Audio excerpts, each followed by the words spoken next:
Batu, Marana, Nikto. You must remember those words. Gordon's alive. You know what the Turing test is? I know Kung Fu. Dead or alive, you are coming with me.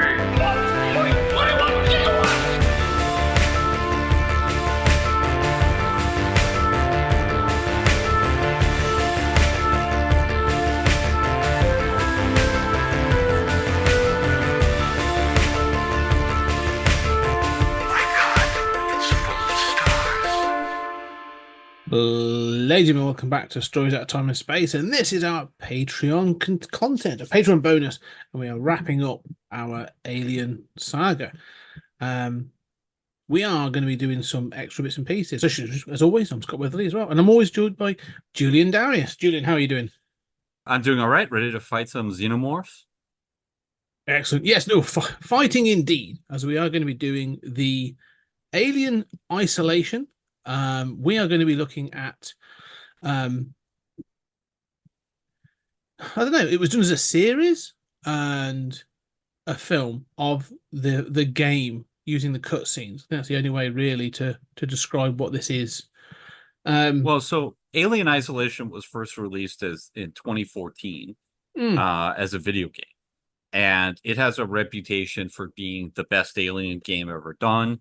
It is a, survival game, where really your goal is to survive one setup after another. And then in 2019, it had such a great reputation. It was actually continued by Dark Horse. Dark Horse was like, this is big enough that we're going to continue this story in comics. And it had such a great reputation that it was, people put together cutscenes, and release them on YouTube and do walkthroughs and all of this.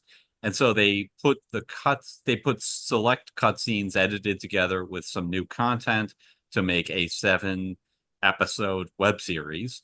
And, hey, this was released with the approval of 20th Century Fox. This is officially part of the Alien franchise. It's a 1 hour and 10-minute movie that introduces into video continuity Ellen Ripley's daughter, Amanda, which I'm sure you're thrilled about.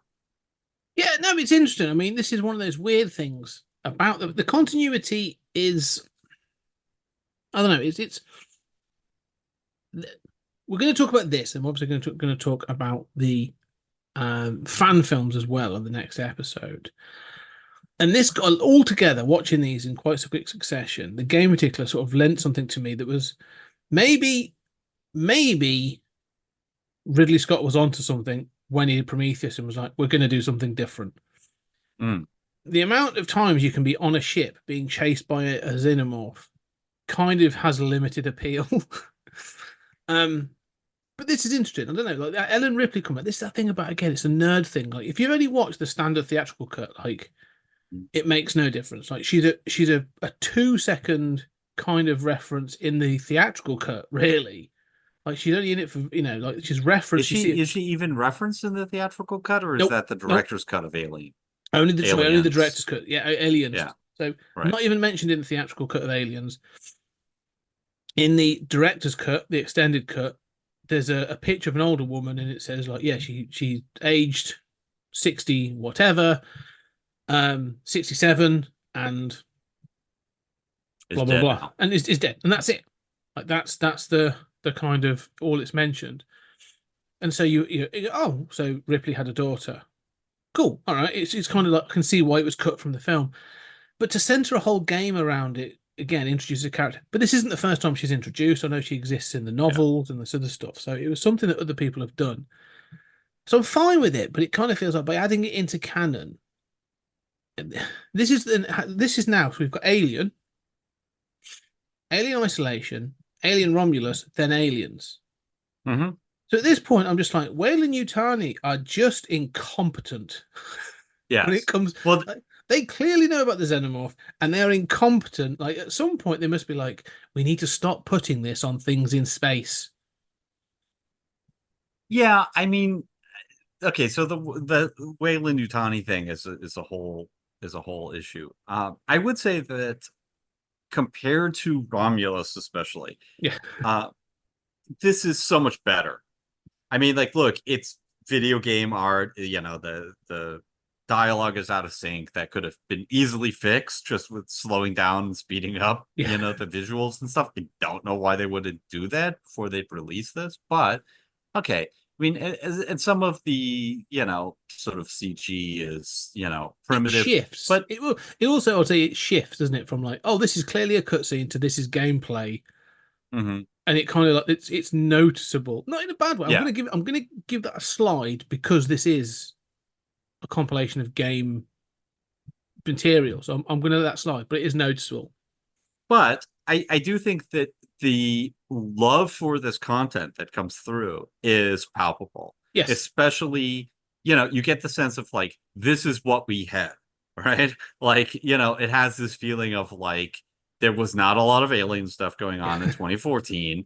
You know, this was beloved.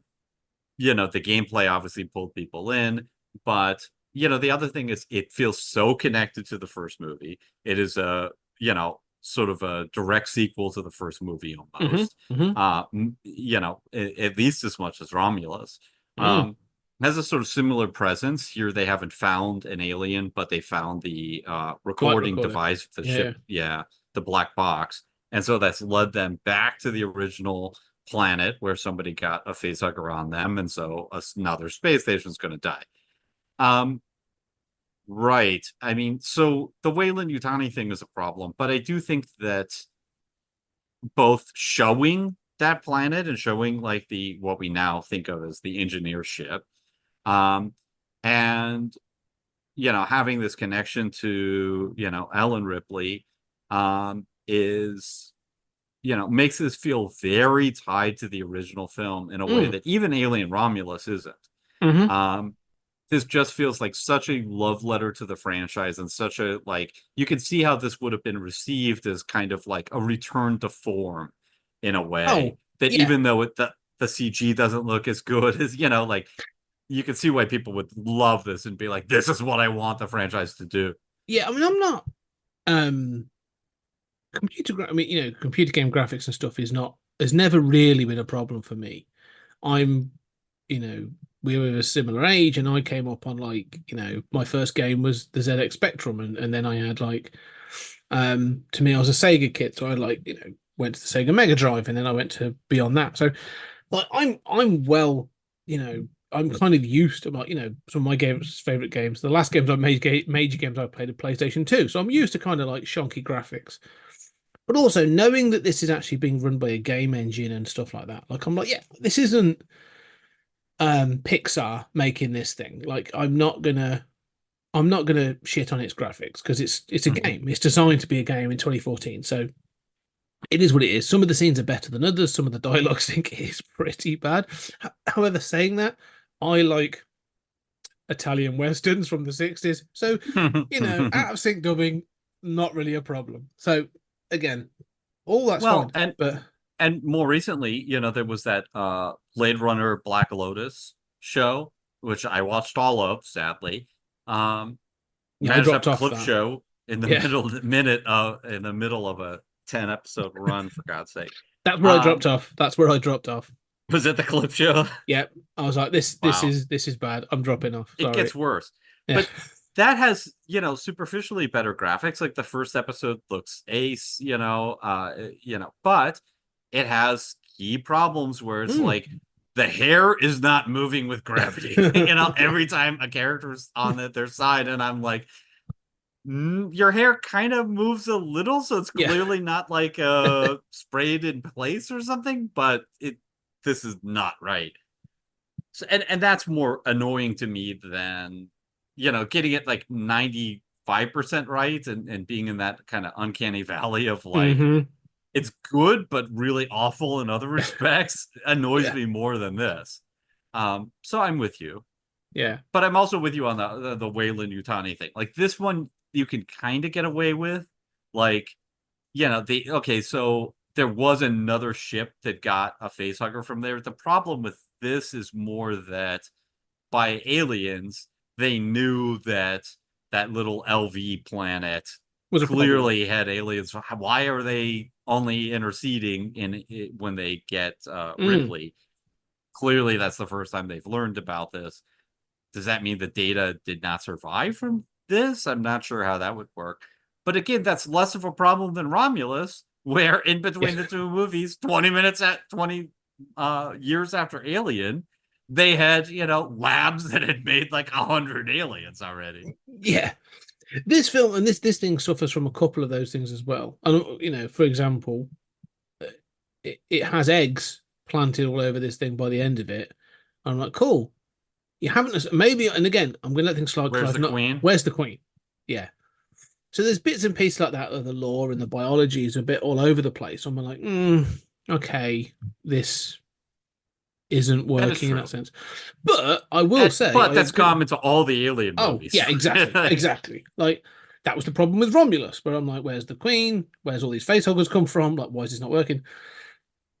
However, I will say, as you say, this is sort of this is a survival game, and I'm going to take it on its own merits or its own terms, basically in that front. So, watching this, it is like watching a game over someone's shoulder at times, but I can imagine that this is a good game from watching this. That's the most I can take from it. I'm confident saying this would be a good game to play, but I think that's where I'm sort of at. I mean, it's interesting. I like the concept. I like some of the characters. I think it's a decent hour and 10-minute movie. It's got some bits where you're like, oh, that was not explained well. Why are we running to this other part of the space station? Doesn't really matter. The point is now we got to survive. I mean, okay. It's got that kind of like video game artificiality in place. Yes. But you can see how expanded to, if this were redone as an actual movie at an hour and 30 minutes, for example, with more ability to flesh that stuff out, add a few, character moments that are working in between, this would be better than most of the Alien movies that we got in those intervening years. Yeah. So I give it a lot of credit. Oh no, I think the ideas are good, and I like what it does. It hits a lot of beats, the usual beats, I kind of like that this one. The one thing I thought was interesting is because we were so used to Ash being we've had Ash and we've had Bishop and all this other stuff. In this, they're like, oh no, we've got synthetics, but like these are cheap synthetics, and they all have this kind of like generic, almost Crichton-esque look where they're going to be, and they're going to turn on you because all synthetics do. But I like the fact that they are, they're not individualistic and they're not like, to make it look superhumanly detailed. They're just sort of like, yeah, we've given them this plain look and that's enough. And I actually like that as a detail because I've always thought that. I'm like, they seem really expensive if you're going to make them look that way. Oh, there's a production model version that's just used on space stations. Cool. That's like a really good idea. So there's stuff like that I actually really like in this. That's like, that feels like it's expanding the world and makes sense. And then there's other things I'm a little less enamored with. But no, you're right. I'll give this credit. I'd give this credit as for doing good ideas and good things. And I think even the survival structure, like that, this feels less like the characters are just running from one area to another than a lot of movies do these days. Yeah. Look, this has its faults as a short, not a short film, but a short feature length film. But like when, for example, they eject the lab and she's stuck on the lab and she's got to escape in a spacesuit and get back, like that works great for me, and that's a survival element. But that I could see this being an hour 30-minute live action movie and just being like one damn thing after another and working and kind of evening out a little bit of the sort of like video game. Now we got to do this. Well, at least there isn't, oh, did I mention the sword? Did I mention the MacGuffin? We got to run there. I mean, compared to say Alien Romulus saying, oh, we got to get the fuel. Well, that's only in this laboratory. Well, now let's go there. Exactly. Now, that's exactly what I was going to say. That's exactly what I was going to Yeah. say. Like, at least in this, they're not like, in order to jettison the. There is one bit actually I wanted to mention, but like, in order to Yes. jettison the lab, you need these 4 components. Go to point A, point B, point C. You know, like that. There's not. Like, there might be in the game, but there's not. It's not translated to this. What's funny is there's a sequence just like that at the end of this where she's got Release to release the things. So she's like, but it's release. mercifully short and easy in this compared to Romulus. When she was told you have to sort of press these buttons to release the mechanisms, I laughed out loud. I was like, oh my god, like, yeah, Romulus completely took, like, you know, I don't know if this is an homage or if it was intentional, I don't know, but it made me laugh. Probably so not. much. I mean, Romulus watched that and said, "That's not video gamey and artificial enough. We can do better with $100 million live action movie." And the other thing about that kind of bothered me, but and I wanted to, there's a character called Marlowe. And so he is on the ship. And again, some of the story structure is all over the place. That's the one thing I will say is like I actually found this kind of hard to follow at times because of like the way it's cut and edited together. It feels like it's missing, like you said, connective tissue, which would make it breathe a bit more. But it's Marlowe, who's this person, this guy that they find on one of the ships, who jettisons the lab because they've caught the xenomorph in the lab. But just so happens that Amanda Ripley's in there as well. Fine.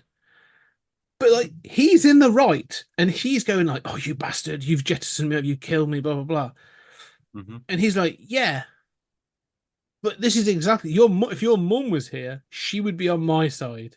And in my head, I'm going, "Yeah, no, he is completely right." That's a good line, yeah. And so there's this thing of like, I don't know, Ellen Ripley would have been like, well, I'm coming back, but you were right to do this. Do you know what I mean? Where like Amanda Ripley's like, I can't believe you've done this. She becomes almost like indignant about it. And I'm like, I'm kind of confused as to what your like character is in some of this. Like she seems a little bit all over the place, but that's true. I mean, I would say that, you know, in terms of the character of Amanda Ripley, I mean, she's obviously a sort of like replacement for Ellen Ripley, right? Yes, yes, of course. You know, we don't have, you know, Ellen Ripley available to us. We want another, you know, strong female protagonist. It makes a lot of sense for it to be the daughter of the original. Yeah. Let's sort of like reboot the franchise starring the daughter, you know, and they can overlap in terms of timeline because of the oddities of the Alien story. I think that makes a lot of sense. But one thing that I'm with you that she's a little cardboard as a character. She's a little bit of a copy, you know. But one thing that I really like is some of the early stuff and some of the stuff interwoven where she talks about her mom. And, you know, how her mom made a choice and, you know, like missing her mom and trying to understand this decision that her mom made, and how her mom didn't come back. You know, there's a pain there that while, you know, it's grace notes here, right? It's character little beats. Yeah. But I do think it's something that the Alien franchise is missing that I like having. That, you know, we always see these disposable characters who all die one by one, right? We never see like, oh yeah, they've got families. Like, oh yeah, this is like a heartbreaking event. For us, they're there to provide another red shirt to die, right? But, you know, like we've never gotten that Star Trek episode where you're just mourning for the red shirt, right? You know, where you see the damage of this. Rarely do we get that. And those are such effective moments. And I think that a little bit in that direction goes a long way. And I do like that about this, of sort of seeing some of those implications. Oh, I know, I agree. I actually like it because she blames Ripley for not coming back. Like she believes she made a choice. She believes it was you made a choice not to come back. Like you took a job and it was your fault, kind of thing. And then she obviously learns different as the story in the game progresses. But it also then highlights there's a really interesting line which I kind of like again, because it cuts between her on the ships and then her in space at the end. There's like a back and forth between to where it's going to end up. And she admits actually of not knowing about her mum allowed her to be broken. So it almost gave her an excuse to be kind of distant and all this other stuff. And like, so, there's almost like a kind of, well, now I know, what do I do? Like how, okay, well, not knowing and being this orphan and this sort of like, it was on the news and it was clear that like they actually said like she was, it's across all the media things. She's clearly been an identified person within this. And this has allowed her to be sort of like, to deal with it and be grumpy and sort of like, a loner and blah, blah. Well, now it's kind of resolved. She knows enough that it wasn't her mum's fault that she's like, oh, now I've got to kind of deal with this. And it's taken my excuse away. So I thought that was an interesting line as well. Look, it's an acknowledgement of, like this has changed things for me, which often you don't get. So you're right. I think there is some interesting character ideas in this game. Yeah, and I think that's an interesting idea, right? Of like, well, my parents abused me, so that kind of gives me an excuse to have been a bit of an asshole or whatever. I mean, which I understand. I think that's human, and I don't think it's blaming the victim. I think it's interesting psychologically.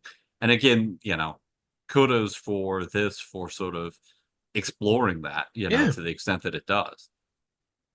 And again, an hour and 30-minute version of this movie could, 20 minutes, you can do a lot with smoothing out this narrative. And, I mean, this does feel, as a movie, it does feel, I'm with you that, there are moments where it's like, why are they doing this again? And there are a few shots where it's like, yeah, I can deal with the computer graphics, but they're, like, right, you just bang that with a wrench, to open it up. And it feels very sort of PS2. Yeah. But, yeah. I mean, this sort of feels like a rough draft for a movie. And as a rough draft, like it's, a rough draft for a pretty solid movie, actually. Oh, yeah. No, I think if you were going to take this as your sort of, your storyboards and everything, like your digital storyboards, and they were like, this is what we're going to follow, then cool. I think it's a good idea. I think some of it works quite well. I think there's some bits that we need to change. Let's say, like, explain how the aliens are breeding and stuff, but again, not hard to fix. Like, easily fix. Like one of them that was the early they ones. Put on a spacesuit, Yeah. Yeah. The space station just happens to have an alien-sized helmet, that's elongated.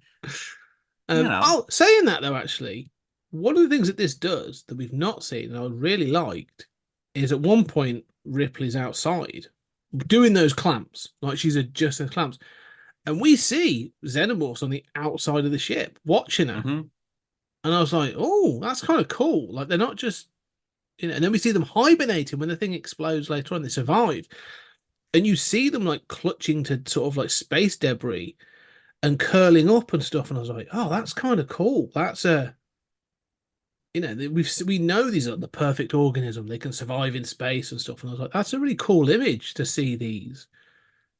It does lead to something that I'm guessing is as daft as Romulus, where she then has to sort of like use her in spacesuit propulsion to try and navigate around a few things to get to a comm link. But fine, it's a game.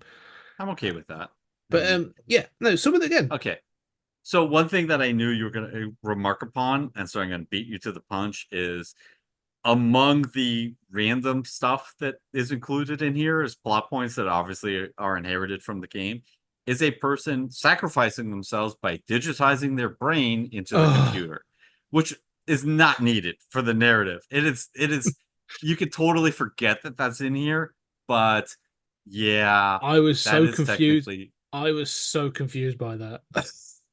I'm assuming there's more to it in the game, but I was like, this feels really redundant. But yeah.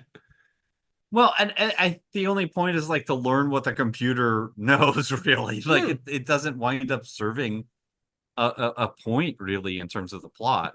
It's just a character sacrificing themselves. And on that level, it works okay. But yeah, that's a narrative misstep.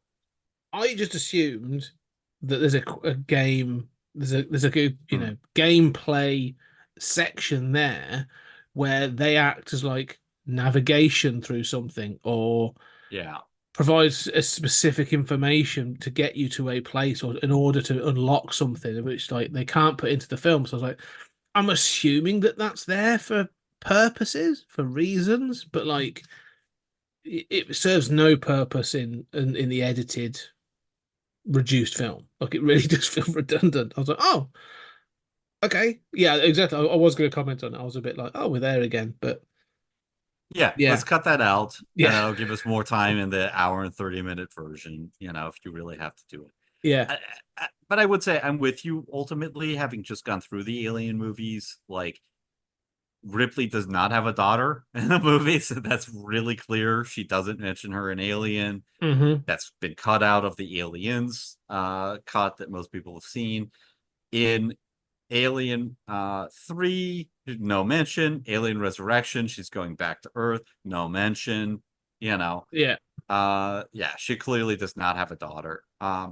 Which I wish were more specified in those movies, but I mean, even if it's as a negative, but if anything, it's more. I know what it's thematically supposed to do in Aliens, of the mother replacing the angle. daughter, and But it's actually I find it actually sort of like more interesting if she is a female character who's not defined by having children, and that might be part of why she's just such a kick-ass tiger mom. With she doesn't need a kid to be a kick-ass tiger mom. Yeah, I don't know. It feels like this thing of like, this is based on a cutscene. It's kind of that nerd level where I'm just like, okay, well done. Special kind of Star Wars level kind of lore building of, This is the video game based on the recut version of Jabba the Hutt in the original Star Wars, where it's like, that character in the background, you're gonna play him as he tries to intercede with Jabba the Hutt. Like, am I? Yeah. Like, cool. The thing is, and this is one of the things I wanted to bring up about this. And off air, we were talking about adaptation and stuff, and about things having. But to me, I was thinking about things being in canon, and we've discussed it with the films. The Alien canon is all over the place. Like, it's not great. It kind of frustrates and infuriates me a little bit. But you say that about Star Wars. At least with Star Wars, since those original films, a lot of things have been built and designed so that it can be multimedia world building.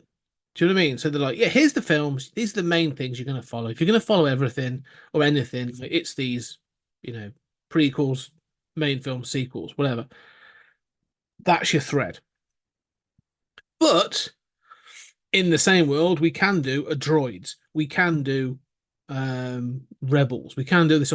It can exist in the same world because they've got. I'm not saying they're all good. I'm not saying I'm not. I'm kind of off the Star Wars train, but. What I'm saying, can droids is out of continuity, right? So like, yes, but all right, modern continuity, Clone Wars or Rebels or whatever the Bad Batch or whatever it's called, the latest one.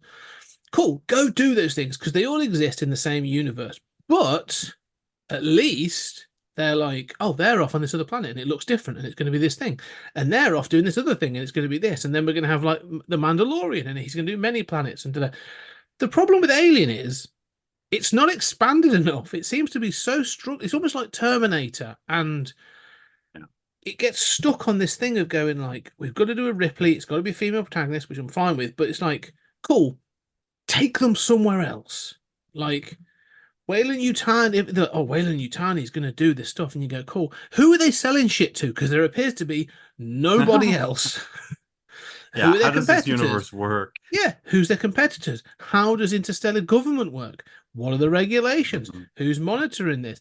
We know we've seen Space Marines. So who's we've said, are they mercenaries or are they actually a part of a governmental military? What's this? What's that? Does Weyland-Yutani have any competitors? Yeah, is it like Wall-E where there's only like one company left, or like, I don't know, it feels kind of. They're so restricted it's got to have the xenomorph in. It's kind of like tick box, isn't it? Right? Oh, it's got to Mm-hmm. have the xenomorphs in. It's got to be Weyland-Yutani. It's got to be on a space station. Got to be about mining. Got to be this. Got to be that. And when we get to look, I'm going to repeat myself on this when we get to the fan films. I want something to be like, right, we're gonna that right. I'm not a fan of Prometheus and Covenant, but having watched all this, I can see where Ridley Scott was going. At least Covenant goes to a different planet where it's like there's grass and trees and shit. Like we're gonna do something different. Great. I love Covenant. I mean, Yeah, you know, maybe I need to revisit it one day, but that's what I want to see. Like, okay, why are we just doing mining companies? Why isn't there a film that's like, right, here's a film where we're actually a logging company or with well, something you else, know, or just a colony it's out the in importance space? of expanding outside of the Skywalker saga. Right? Exactly. Like, you know, Yes. the Skywalker saga is your Ripley saga. You need to Mhm. expand out of that and show what it's like to be a stormtrooper, what it's Yes. like to be on one of these little planets, you know, whatever. You know, what does this universe feel like? And even in the main Star Wars films, you get a lot more of that than you do in the Alien films, which is partially because the Alien films are a little more realistic about travel between planets, but still, you know, there is no kind of fleshed out universe. And maybe that'll change over time. Well, to me, it needs My to go on. No, go on. No, go ahead. I'm going to Just make I a wanted to sort second of go on point. to that point that you were just saying. That's what, yeah. So I want to sort of this thing about expanding beyond the saga. One of the things is though, like with the Star Wars saga, you said about the Skywalker saga, which you and I completely agree with. But it kind of feeds into this thing. So they introduce characters, and you go, "Cool, we're going to go do the Mandalorian, you know, Boba Fett or whatever." Unfortunately, but one of the things I find most odd by the end of Alien 3, we know that Weyland-Yutani knows this alien thing exists and is now actively looking to get one. All right, we know that. They now have this. They take Golic away. I think it's one of the prisoners away. They do all this stuff, right? I would, if I was going to reset this, I'd be like, right, alien resurrection does not exist. It's too far in the future. Like it's kind of like, you know, because I don't want to get to thing of like engineering that. I'd bring it right back in, and I'd be like, right, now we're going to look at what happened post Alien 3, and I'm going to Earth, and we're going to have like, you know, right, how is it we're looking for this xenomorph in space? Like, how does this work? Let's explore, like, okay, this is weird. We've seen this thing through humans, through dogs, through like what happens if it's sort of if you put a face hugger on a rhino? What happens if you put a face hugger on a giraffe? Like what the you know, like I don't know. It just feels so limited by the iconography that they've created It's of got the to be in thing. space and got to be with a female protagonist. You know. Yeah. Okay, Yeah. the female protagonist thing, I'm kind of like, fine, make it's a female-led franchise. That's not a problem to me. It's more about the environment where I'm just like, put this somewhere else. Not, you know, mining ore, you know, this mining industry. Where is it going? Well, What's it doing on Earth? What are they doing with it? What does Earth look like? What about Mars? What about the moon? I want to see something yeah. else. Well, you know, and the upcoming, you know, Noah Hawley series, you know, is set on Earth, so presumably that'll do some of that. The people who think Blade Runner is set in the same universe, you know, Yeah, yeah, that's yeah. your Earth stuff. But even there, you don't see anything off Earth, right? There's all these Yeah. colonies, you know, that you haven't seen. You know, there's a lack of sort of world building there, or coherent universe building. Um, yeah, I mean the thing for me, and I would say, you know, Prometheus and Covenant both are doing some of that, Mm. right? I mean, they both show some of the Earth stuff, you know, All that at least. that's all good in those Yeah, films. no, I agree. Except for the engineers creating It, life on Earth. Yeah, hate that's that. that's Hate that. terrible. Yeah. Yeah, yeah, but no, I agree, and those films are visual feasts, you know, despite Prometheus's, you know, head in the ass conception of, you know, the engineers and human Yeah. history, and you know what's deep. um Yeah. yeah, but I mean the big problem though that we identified with the Alien franchise is that none of the movies work together. Like Hmm. even the Terminator movies and the Predator movies work together better. Yeah. um you know, sort of the first four Alien movies you can kind of see together. They basically make sense. You don't get any view of the larger world, but there's no internal contradictions. There might be some bad choices, but there's no internal contradiction. Every other movie has basically ignored every other movie, with the exception of Covenant that doesn't ignore Prometheus, which is probably the only fault I have with Covenant. You know, but it's this problem of like, you cannot get these movies together. Even the Terminator versus Predator movies, you can't get, together with anything else in the franchise. And so you're asking a franchise to imagine more outside of what we've already seen and establish a universe. It can't even be consistent in terms of what it's shown in that limited scope of that universe. So what hope is there, to show a wider, consistent universe, which, to its credit, Star Wars has done decently well. Yeah. I mean, you and I both have a lot of problems with the Star Wars universe and the quality overall, but there's a timeline. Everybody knows what that timeline's like. Everybody knows basically what each era feels like and things like that. None of that is true. No. In Alien. No, and that's a real disappointment. That's what I'm saying. Like, you could expand this. I mean, you did a piece, and it's on the 20th Century Geek website. We pulled it, then we've talked about it. This idea of like, what's the Fox sci-fi universe? Take Alien. Predator exists in there. You can introduce sort of a Blade Runner, and you could bring it all together as a shared universe, and you go, cool. Now this thing is going to work together. But you've got to like. We even said it with the films. You need someone who's going to say, like, this is now the Alien franchise Bible. This is the timeline. This is the law. This is what we're sticking to. This is what's gospel. This is what's flexible. And it needs to have that in order to move forward. Because at the moment, it's just kind of a disjointed mess. Yeah. Well, and it needs those movies and those projects that fill out those gaps, right? Yeah. And again, maybe, this upcoming Noah Hawley series will do some of that, and provide some of that connective tissue. On the other hand, maybe it'll contradict everything else. I mean, who knows? It'll certainly kick Prometheus, and that means Covenant and Romulus out of continuity. So I don't know. I'm not a big fan of these kind of like branching continuities of, sort of Terminator and every Japanese franchise where you're like, right, at this point, the Transformers branches into 4 different, versions. Yeah, maybe invest that money in a coherent version. Yeah, not everything needs to be a universe-spanning franchise, but at least have a series of films that sort of fit together and. Yeah, I agree. But the one thing I'll say for this, that we haven't said is that I keep saying anyway, that like, all I want, just give me aliens killing people. Yeah. Like, all I want is another batch of people in a new environment for aliens to kill. And at this point, we didn't have Romulus yet, so we didn't have a space station, really. We had a big ship, but we didn't really have a space station. And so, for me, like, this basically scratches that itch. It's not, it's got some story beat problems here and there, but nothing catastrophic. And I think this is basically like doing that job.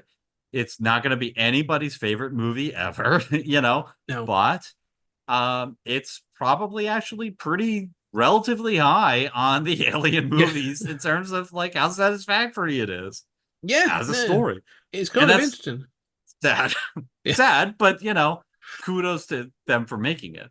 Yeah, no, fair play to them. I agree, and that's sort of my final thought on this. Is does it all work? No, I'm giving it.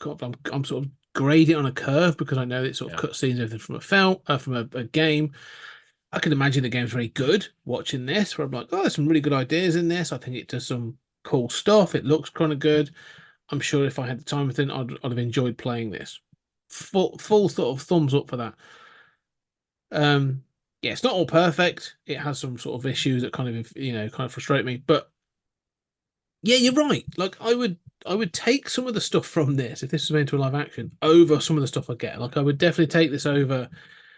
You're right. This may even end up being like the 3rd best Alien entry. Where I'm like, yeah, there's some good bits in this that aren't gonna, I don't know. It's it's weird where it fits in. It's not good. Like I don't know if I could sit through it because of the choppiness of the graphics. I'm happy to watch it for this discussion, but like it's not something I'm going to sit down for entertainment purposes.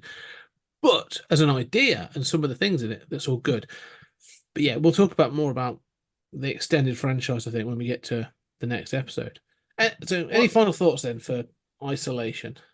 I think both of us tend to be completists. Yeah. Because we come from comics, right? Where, you have to track down every single annual, every single little side story. So both of us tend to be completists. And I hate the fact that this was never acknowledged. We talk about like 9 Alien movies now. No, actually there's 10. One was not theatrically released. It is Alien Isolation. It had the approval. And in the same way that, like Star Trek, the animated series was kind of forgotten and ignored for so long. And now it's kind of accepted as in canon. And, Paramount doesn't run from it now. This deserves to be acknowledged as an additional Alien movie. You gave it permission. It has fewer continuity problems than the rest of your branching timeline.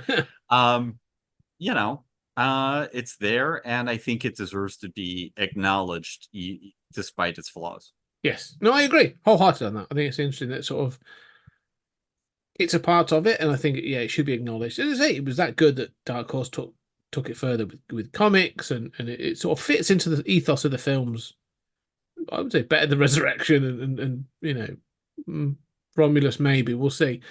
Especially that, but and I think the big point we made is Romulus is more game mechanics than this film. So, I mean, did we say that on air? Yeah, we said it we said it definitely of Romulus. We hijacked it. We definitely highlighted how game-centric Romulus was, where it was like, here's the thing, sneak past the face huggers. Now we've got to collect fuel. Now we've got to do this. Now we've got to do that. Like it was very sneaking past face huggers is such a and releasing the clamps at the end. I mean, the weird thing is how much we've come to accept this kind of video gamey slight explanation provided in a cutscene, followed by a silly little scene for the characters to do something. We've accepted this as a narrative trope. Yeah. As a narrative structure. And it really comes from video games. I mean, I suppose you could say it's episodic, that you could argue that goes back to like the Odyssey or something, but it really doesn't. I mean, the specific structure of it is present a challenge in a brief cutscene that doesn't really need to make a lot of sense, and then basically have the characters do it for the next 10 minutes or whatever. It's funny how this has less of that than a lot of major Hollywood movies today. Yeah. But the thing is, like you say, and I'd even accept it because of it's obviously a game. So I don't know. It just feels this is fine. It's good. It's an interesting, as you say, for a completist, it's homework, but it's got some really interesting ideas and some good sort of aesthetics I actually kind of like. Anyway, we shall end there. We aren't finished yet. There's one more of our Alien episodes left, and we're going to be talking about the short film. So so for now though, thank you very much for supporting, and Julian, thank you very much for the discussion. Go obviously check out all the rest of the stuff on the Patreon if you're liking it. Hopefully you are. But in the next episode, we're going to talk about this short film. So Julian, thank you very much, and thank you, Scott. Ladies and gentlemen, we shall see you on the next episode.